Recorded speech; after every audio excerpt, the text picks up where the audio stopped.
The most heartbreaking thing about a family falling apart is that it almost never happens in one loud, dramatic moment. It happens quietly, in tiny pieces, in unanswered questions. In dinners where everyone is sitting at the same table, but living in separate worlds.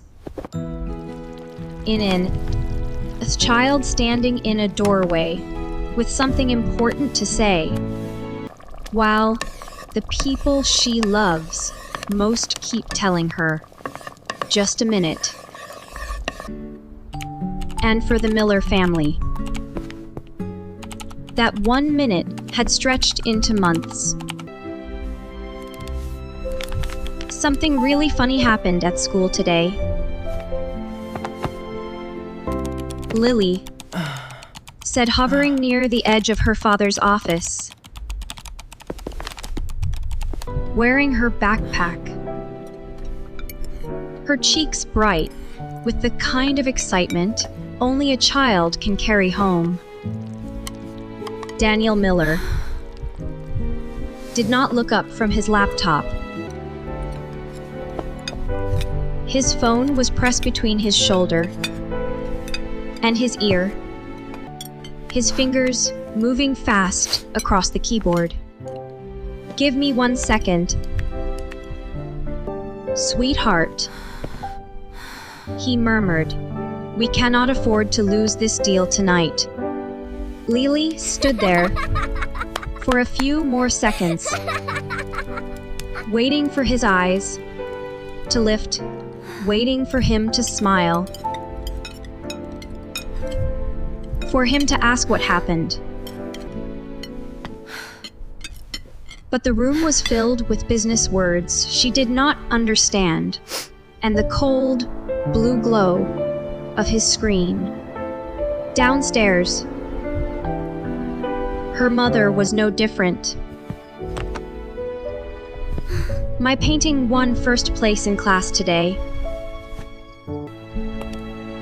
Lily said, holding up a folder carefully, as if the paper inside were something precious. Grace Miller glanced over with a tired smile, one hand stirring pasta, while the other thumbed through emails on her phone. "That's wonderful, honey. I'm proud of you. Just give me a moment." "Okay. I have to finish this before my call." Work did not end in that house anymore. It followed them through the front door, sat beside them at the dinner table, waited on their pillows, and whispered from every glowing screen, "Mason." Lily's older brother had his own kind of pressure. He was 16, brilliant, polite, and exhausted in a way nobody seemed to notice, because exhaustion looked impressive when it came with perfect grades.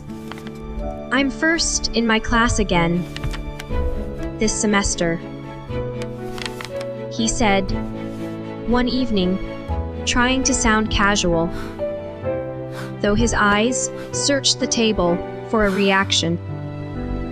All those late nights finally paid off. Daniel nodded without really hearing him. Grace smiled, but her eyes were still moving over a message from work. "That's amazing, Mason. We're proud of you." Mason looked down at his plate. He had imagined something warmer. Maybe a laugh. Maybe his dad clapping him on the shoulder. Maybe his mom asking how he felt. Instead, The moment disappeared like steam. Sometimes I'm tired of always trying so hard, he admitted softly. But nobody answered, because Daniel's phone had started ringing again. Lily pushed her peas around her plate and finally said what everyone else had been too afraid to say. "Can we please have dinner without phones tonight?" Daniel sighed, not angry, just distracted. "Nah, Lily." This call could change everything for the company. Grace gave Lily an apologetic look, but did not put her phone down. Mason leaned back in his chair, his face pale under the kitchen lights. "I barely sleep because of school lately," he said. Looked at him and whispered, "You don't smile much anymore." He forced one then. But it looked nothing like the old Mason. The one who used to build blanket forts with her and invent ridiculous bedtime stories where pancakes became superheroes. "There's always more to do tomorrow," he said. "I still have to study for the chemistry test." Lily stared around the dining room, at the expensive chairs, the polished table, the framed family portraits on the walls, where everyone looked golden and happy and close. "We never spend time together anymore," she said. Nobody knew what to say to that, so the silence answered for them. By the time settled over the neighborhood. The Miller house had become beautiful from the outside and lonely on the inside. It had wide windows, warm lights, a perfect lawn, and rooms that felt too big at night. Late Lily sometimes sat on the stairs and listened to the sounds of her family existing separately. Her father pacing in his office,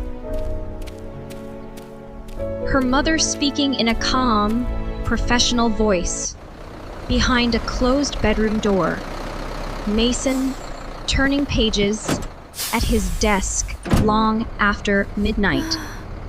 Everyone was home, but nobody was really together. Why do we only look happy in pictures? Looking at a photo from a beach trip years ago, back,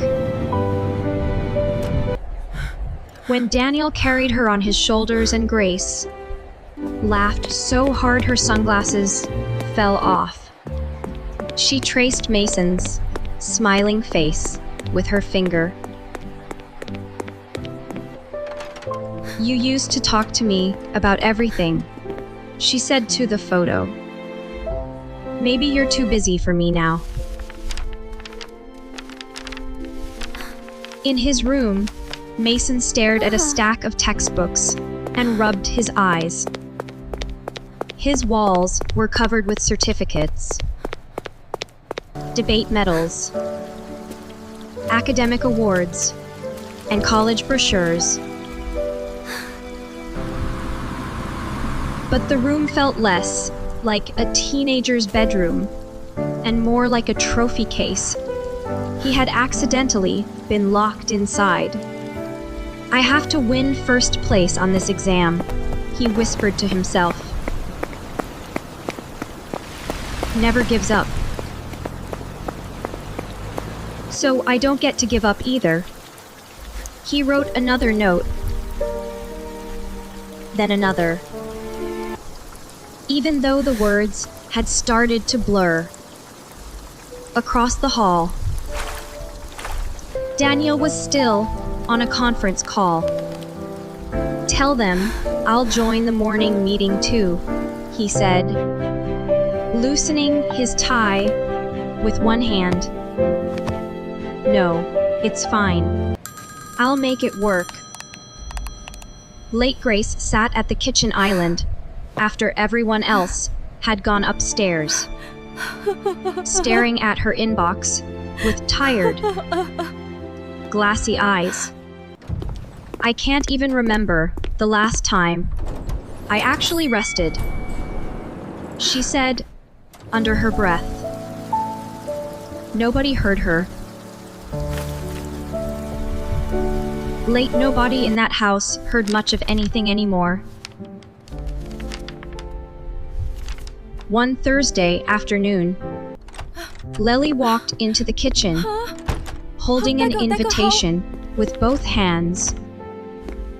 It was printed on thick white paper with a little gold border, and her name was written in neat letters near the top.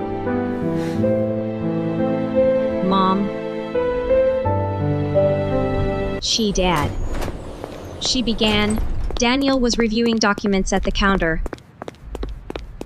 Late Grace was slipping on her blazer, already late for a meeting. Mason stood near the fridge, scrolling through messages from school. Lily swallowed, trying to keep her voice steady. "My art exhibition is next week. My painting got selected for the school showcase. And there's going to be a competition. I'd really love it if you could come see it." Grace's face softened immediately, but her calendar was already full in her mind. "Oh, sweetheart. That's wonderful. I'm so sorry, though. I have back-to-back meetings that day." Daniel frowned at his phone. "I don't think I can make it either, honey. There's an investor presentation I cannot miss." Lily's fingers tightened around the invitation, crinkling one corner. Grace noticed and quickly added, "But Mason can go with you, right?" Mason. Mason looked up, startled. He had a debate team meeting, an article interview for the school paper, and 3 assignments due. But Lily was looking at him like he was her last chance. "Yeah," he said, putting his phone away. "Of course, I'll take care of her." Lily's whole face changed. "Really? You'll come see my painting?" Mason smiled. And for a second, he looked like the brother she remembered. "Really?" Daniel said, "We'll try to come later, if we can." Grace nodded too quickly. "Yes. We'll try our best." Lily wanted to believe them. So she did. On the morning of the exhibition, she woke up before her alarm. She brushed her hair twice, chose her nicest dress, and packed her painting carefully.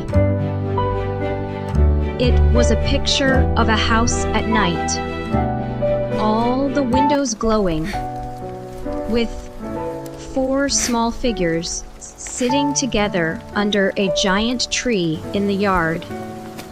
The sky was full of stars, and the warm light from the house spilled onto the grass like a promise. She had called it home, when everyone stays. At school, the art hall buzzed with parents, 이거 종로 주변 teachers, students, and little siblings running between display boards. Mason walked beside Lily, wearing his debate jacket because he had come straight from another school event. "Are you nervous?" he asked. "A little," Lily admitted. "What if people don't like it?" "They will," Mason said. "You worked really hard. For a while. Everything felt perfect." Lily led him toward her painting, her steps quick with excitement. "It's over here," she said. But before they reached it, someone called Mason's name. Mason Miller. The legend finally shows up. A group of older students waved him over. "Late, everyone's talking about your article in the school newsletter." One of them said,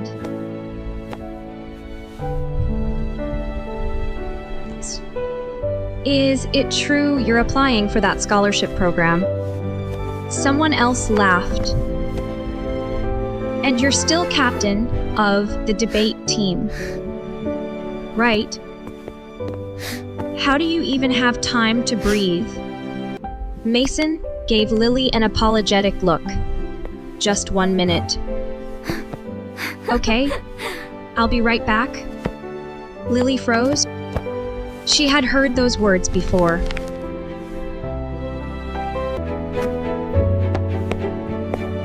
Just 1 minute. They sounded small, but they had a way of becoming everything.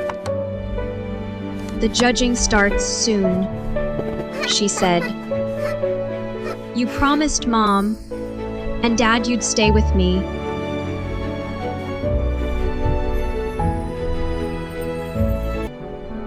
But the students were already pulling him into their circle.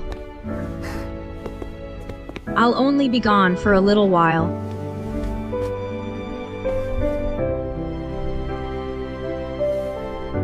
Lily watched as her brother disappeared into a crowd that seemed to know him, need him, admire him. He laughed at something someone said, and everyone leaned in closer. He was famous here, not in a celebrity way, but in a way that made people turn toward him when he entered a room. Lily stood beside her painting, invisible in the noise. A younger classmate came over and asked, "Is that really your brother?" Mason Miller. Lily nodded. "Yeah, he's so smart. My brother says everyone thinks he'll get into any college he wants." Lily tried to smile. "He came to see my painting today." But even as she said it, Mason was not there. Parents moved past her, pointing at artwork, taking photos, hugging children. A father crouched beside his daughter and said, "I'm so proud of you."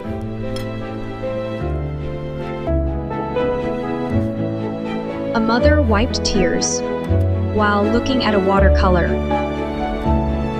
Lily looked toward the entrance one more time, hoping Daniel or Grace would rush in, breathless, but smiling, saying they had made it after all.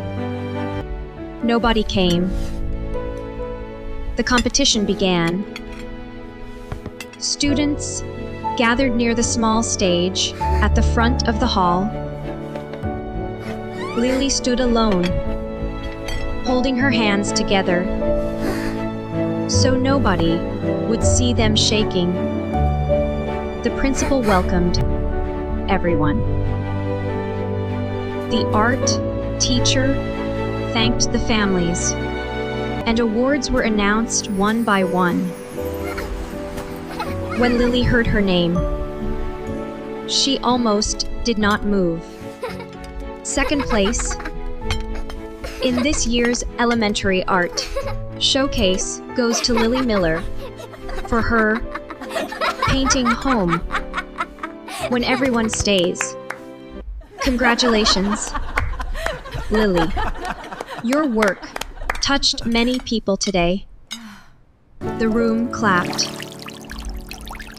Lily walked to the stage, her heart pounding. She accepted the ribbon and certificate. But the bright lights made it hard to see the crowd. The art teacher smiled kindly. Did your family come to support you today? Lily held the certificate against her chest. My parents were busy, she said quietly. I came with my brother Mason. The principal looked out over the room. Then let's invite Mason to come up and take a picture with his sister. People began looking around. Mason, the principal called. Is Mason here? Lily searched the crowd. The students who had been talking to him were near the back. Mason was gone. A few people whispered. Someone chuckled awkwardly. Lily felt her face burn. I think he's probably busy too, she said, and her voice sounded much smaller than she wanted it to. The applause faded. The teacher gently touched her shoulder. But Lily could not stand the kindness in her eyes. Kindness made it worse. She stepped off the stage, walked past her painting. The parents passed the happy families and out into the hallway. Her phone battery had died earlier because she had spent the morning taking pictures of her display, hoping to send them to her parents. She had no way to call anyone. Outside, the afternoon had turned gray, the kind of gray that makes everything look colder than it is. Late, Lily stood by the school steps and looked back through the glass doors. Everyone always had someone waiting for them. Maybe, she thought, people only noticed you when you disappeared. She did not mean to run away. Not really. She just could not stand there anymore. She walked toward the bus stop with her ribbon folded inside her pocket and her certificate tucked under her arm.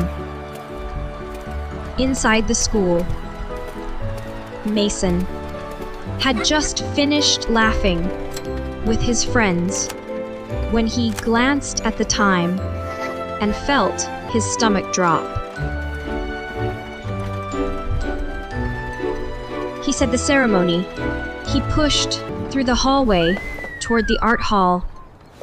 The stage was empty now. Students were taking down displays. Nothing to. Lily's painting was still there, but Lily was not. "Excuse me," Mason said to the art teacher, suddenly breathless. "Have you seen my sister?" Little girl, blue dress. She had this painting. The teacher's smile faded. "She left a little while ago. I thought she was with you." Mason's whole body went cold. "She wouldn't leave without telling me." He ran to the lobby, then outside, calling her name. "Lily, Lily." The wind carried his voice away. He tried her phone. Straight to voicemail. He tried again. Nothing. His hands shook as he called Grace. But she did not answer. He called Daniel. No answer. He called Grace again. No answer. "Come on, Mom," he whispered. "Please pick up." A custodian near the entrance looked at him with concern. "You looking for someone?" "My sister," Mason said. "She's 9. She was here for the art competition." The man pointed toward the street. "I saw a little girl walking toward the bus stop, maybe 15 minutes ago. She looked upset. She was alone." Mason did not wait. He ran. The bus stop was empty. Rain had started to fall, light at first, then harder, dotting the sidewalk like tiny warning signs. "Lily," he shouted. Cars hissed by on the wet road. Another bus arrived and left. Mason stood there, soaked and shaking, and remembered her voice. "You promised Mom and Dad you would stay with me." He pressed his palms against his eyes. "I left her," he whispered. "I left her alone for attention." Across town, Grace sat in a glass-walled conference room, smiling the professional smile she had perfected over years of negotiation. People in suits shook hands. Papers were signed. And someone said, "Congratulations, Grace. This partnership is going to be enormous." She thanked them. But when she finally glanced at her phone, she saw missed call after missed call from Mason. Her smile vanished. She stepped out into the hallway and listened to his voicemail. "Mom, Lily is missing. I can't find her anywhere. Please call me back. Please." For a second, the entire world went silent. The deal, the emails, the presentation, the months of pressure, all of it fell away.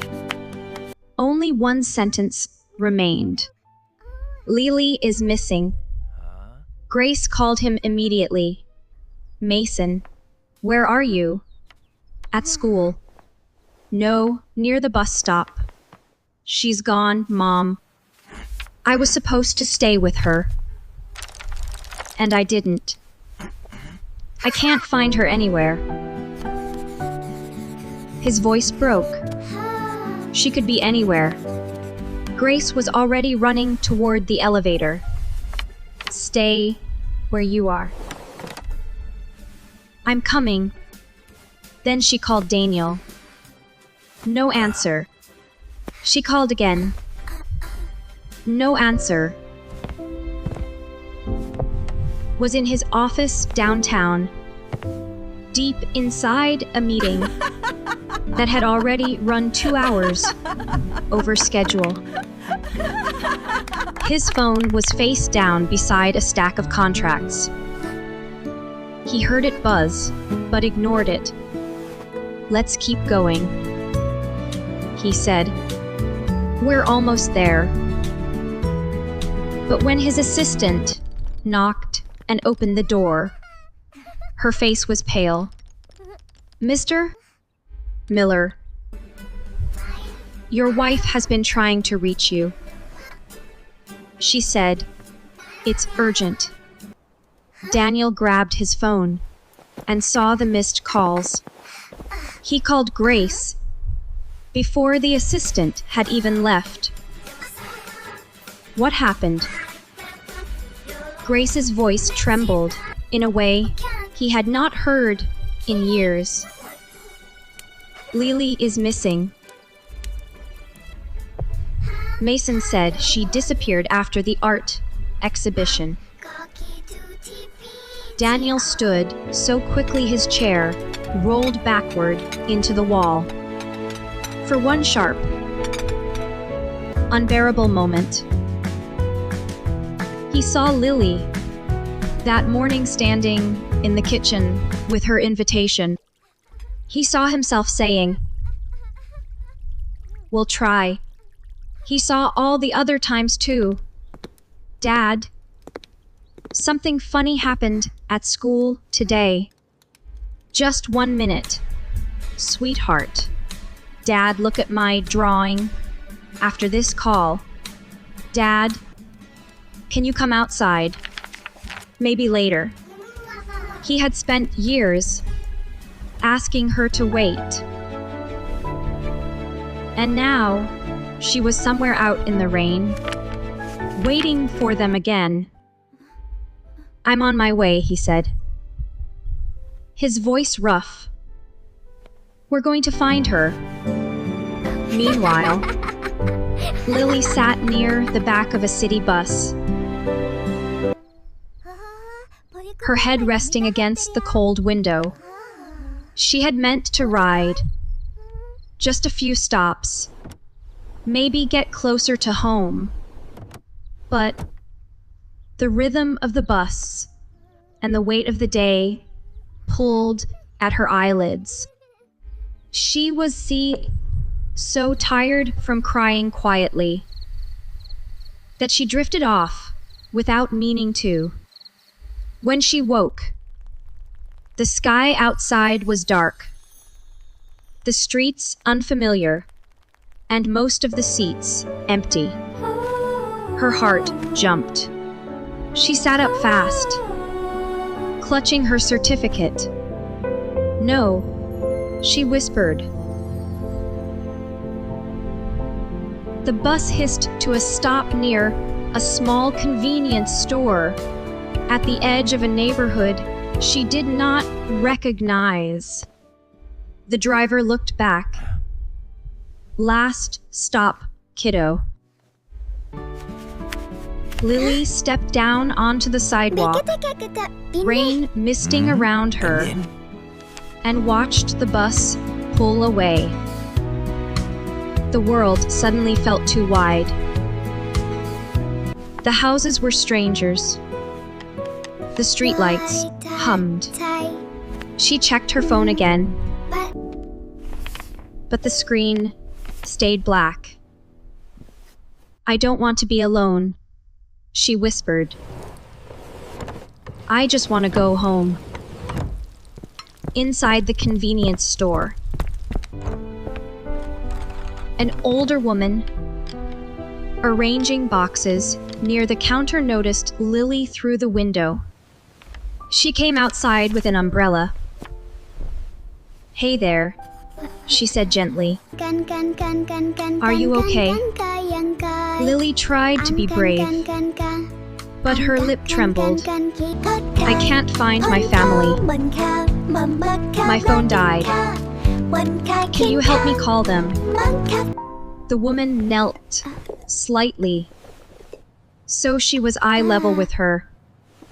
Of course I can. You're safe now. Do you know a phone number? Lily nodded and recited her father's number from memory, the way he had made her practice when she was little. The woman dialed. Daniel answered on the first ring, his voice frantic. This is Daniel Miller. The woman said, I think your daughter is here with me. She was alone on the last bus tonight. Daniel gripped the steering wheel so hard his knuckles turned white. Grace, sitting beside him, covered her mouth. Is she safe? Daniel asked. Please tell me she's safe. She's scared. The woman said, looking at Lily, who stood wrapped in a borrowed sweater near the counter. But she's safe. She's been asking for her family. Daniel's eyes filled with tears before he could stop them. Thank you. Thank you so much. We're coming right now. The woman handed the phone to Lily. It's your dad. Lily held it with both hands. Dad. Daniel had to swallow before he could speak. Lily, sweetheart, are you okay? Her voice was tiny. Are you really coming this time? That question hit harder than any accusation could have. Daniel closed his eyes. Yes, he said. I am really coming. We all are. When they arrived, Grace reached Lily first. She dropped to her knees on the wet sidewalk and pulled her daughter into her arms, holding her, like she was afraid the world might try to take her again. I thought nobody was coming for me. Lily sobbed. I'm sorry. I fell asleep on the bus. I didn't mean to go so far. Baby, Grace whispered, crying into her hair. This was not your fault. Not one bit. I should have been there. I should have listened. When you were trying to tell us how lonely you felt. Mason stood a few feet away, soaked from the rain, his face crushed with guilt. Lily, he said, his voice shaking, I promised I would stay with you. I left because people were paying attention to me, and I liked it. I'm so sorry. Lily looked at him with red, tired eyes. I just wanted someone to see my painting. Mason nodded, tears slipping down his face. I know. And I should have been the first person standing there. Daniel stepped closer. But for a moment, he could not speak. He was a man who could lead a room, negotiate with executives, solve problems under pressure. But standing in front of his little girl, he had no polished words left. I spent so much time trying to build a perfect life for this family, he said, finally. A bigger house, better opportunities. Everything I thought you needed. But I forgot to be part of it. I forgot that none of it matters if you feel alone inside it. Lily wiped her face with her sleeve. I don't need a perfect family, she said. I just don't want to feel invisible anymore. Grace pressed a hand over her heart as if it physically hurt. You are not invisible, she said. We made you feel that way. And we have to live differently from now on. Daniel turned to the woman who had helped Lily. Thank you for staying with my daughter tonight. I don't know what could have happened if you hadn't been there. The woman smiled sadly. She was very brave. But brave children still need their families beside them.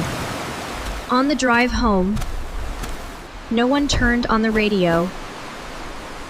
No one checked a phone. The silence was not empty this time.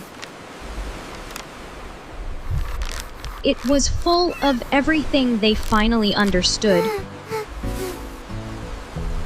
Mason sat in the back with Lily. His jacket around her shoulders, staring at the ribbon in her lap.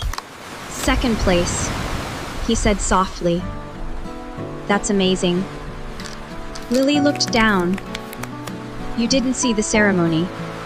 No, he said. But I want you to tell me everything. Every single second. And tomorrow. I want you to show me your painting properly. Lily glanced at him. You really want to see it? Mason nodded. More than anything. When they got home, the house looked the same from the outside, but something inside it had shifted. Daniel walked into the living room and stopped in front of the family photos.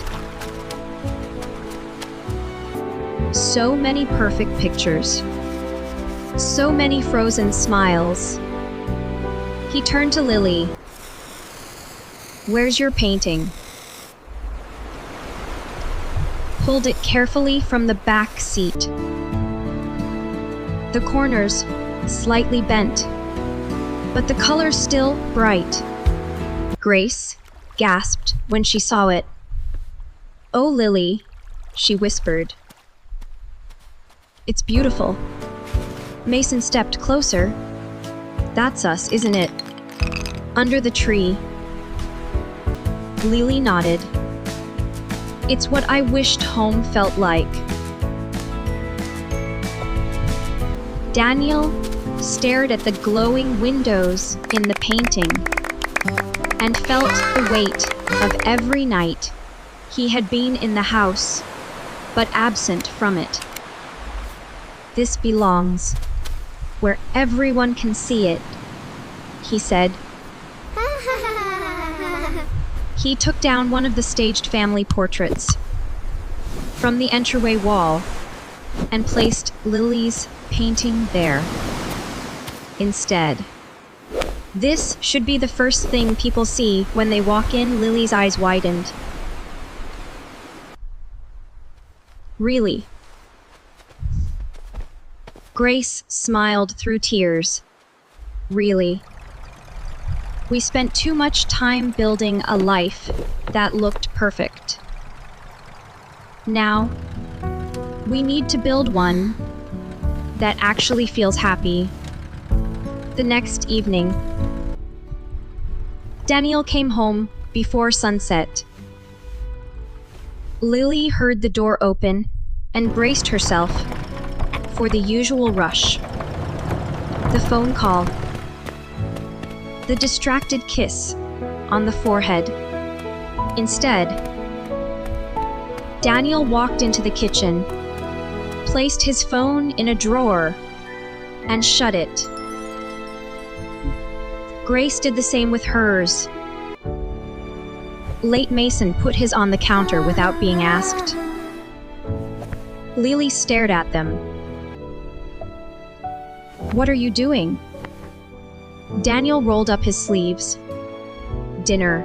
No phones." Grace added, "No laptops, no work talk, no disappearing into separate rooms." Mason gave Lily a small grin. "And no famous debate captains abandoning their sisters." Laughed for the first time in what felt like days, and the sound changed the whole kitchen. Over dinner, they talked awkwardly at first, like people learning an old language they had forgotten. Lily told them about the art teacher's smile, the stage lights, the moment her name was called. Mason told them he had been scared of falling behind. Scared that if he stopped being impressive, he would stop mattering. Admitted she had been hiding behind work because success felt easier to control than motherhood. Late Daniel admitted he had confused providing with loving. Fixed everything in one conversation. But for the first time in a long time, they stayed at the table after the plates were empty. "This is my favorite dinner in forever," Lily said. Daniel looked around at them and smiled. "Mine too." Then Grace said, "We also made a decision."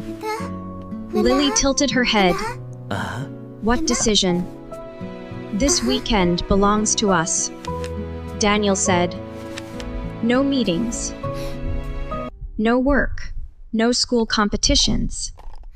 Just family." Mason leaned forward. "And Lily gets to choose where we go." Lily looked stunned. Mason nodded. "You deserve it." She thought for a moment, then smiled shyly. "The beach. I want us to go to the beach together. And I want everyone to stay together the whole time." Daniel held up his hand. Then it settled. Grace laughed. "Beach trip this weekend." Mason pointed at Lily. "Just promise you won't fall asleep on another bus." Lily threw a napkin at him, and everyone laughed. Not the polite kind of laugh for a camera, but the real kind that fills a room and makes it feel alive again. After dinner, Daniel stood and began clearing plates. Grace blinked at him. "Are you doing dishes?" Mason gasped dramatically. "Someone document this. Dad has entered the kitchen." Lily giggled. Daniel pointed a soapy fork at them. "Very funny. Future beach travelers need clean plates." Leaned against the counter, watching him with a softness in her face that had been missing for too long. "I think Lily needed tonight," she said quietly. Daniel nodded. I think all of us did. They went shopping for the beach trip together because they needed much, but because Lily wanted the evening to keep going. Under the bright store lights, she tried on a sun hat too big for her head, Honey, and Mason gave her a pair of swim goggles that made her look like a tiny scientist preparing to explore the ocean floor. Every beach explorer needs proper equipment, he declared. Lily posed with her hands on her hips. I'm ready for vacation. Grace held up a colorful swimsuit cover-up. This would look beautiful on you. Daniel dropped a giant beach ball into the cart. Essential family equipment. Mason added sunscreen, snacks, and a ridiculous pair of sunglasses that made Lily laugh so hard she had to sit down in the aisle. Daniel's phone rang once. He looked at the screen, then silenced it and slipped it into his pocket. Grace noticed. Important, she asked. Daniel looked at Lily, then at Mason, then at the cart full of towels and beach things and small, ordinary happiness. It can wait, he said. Tonight, my family comes first. On the way home, they passed a little park where a small carnival ride had been set up for the weekend. The Ferris wheel glowed against the night sky, turning slowly, its lights reflected on the damp pavement. Lily pressed her face to the car window. It's so pretty. Daniel pulled into the parking lot without saying a word. Lily looked surprised. Are we stopping? Why not? Grace said. Normal evenings are allowed to be special too. They rode the Ferris wheel together, squeezed into 2 seats, laughing whenever the basket rocked. From the top, the town looked peaceful, all soft lights and quiet streets. Mason handed Lily a small bottle of bubbles he had bought from a stand. I think tonight needs these. She blew bubbles into the air, and they floated around them like tiny stars. Grace leaned her head on Daniel's shoulder. I forgot how peaceful this could feel, she said. Daniel looked at his children, at Mason smiling without trying to impress anyone, at Lily's face bright with wonder, and he realized happiness had not been hiding somewhere far away in a promotion, a contract, a scholarship, or a perfect future. It had been waiting in small moments they had been too busy to notice. Before they left, Grace insisted on a photo. Come on, she said. One real family picture. Mason groaned, but he stood close. Daniel lifted Lily onto his back the way he used to when she was little, Grace held up the phone. Everybody smile.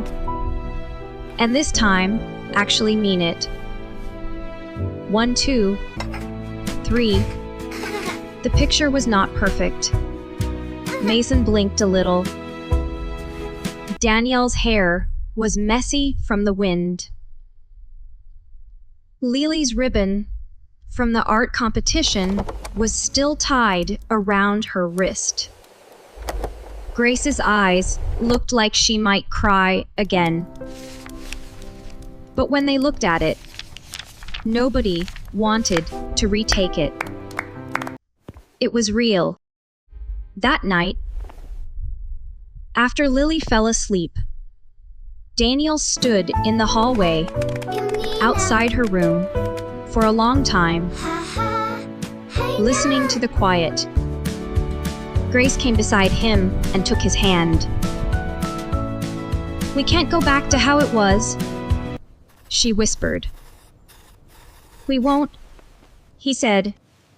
And this time, it was not a promise made for later, not a distracted answer, not another, just 1 minute. It was the beginning of a different kind of home, where success still mattered, but not more than the people sitting across the dinner table, where Mason did not have to earn love through perfection. Laid a home where Lily's voice did not have to compete with emails and meetings, where phones could ring, but they no longer ruled the room. And maybe that is the lesson hidden inside Lily's little painting. A family is not built by the size of the house, the money in the bank, or the pictures on the wall.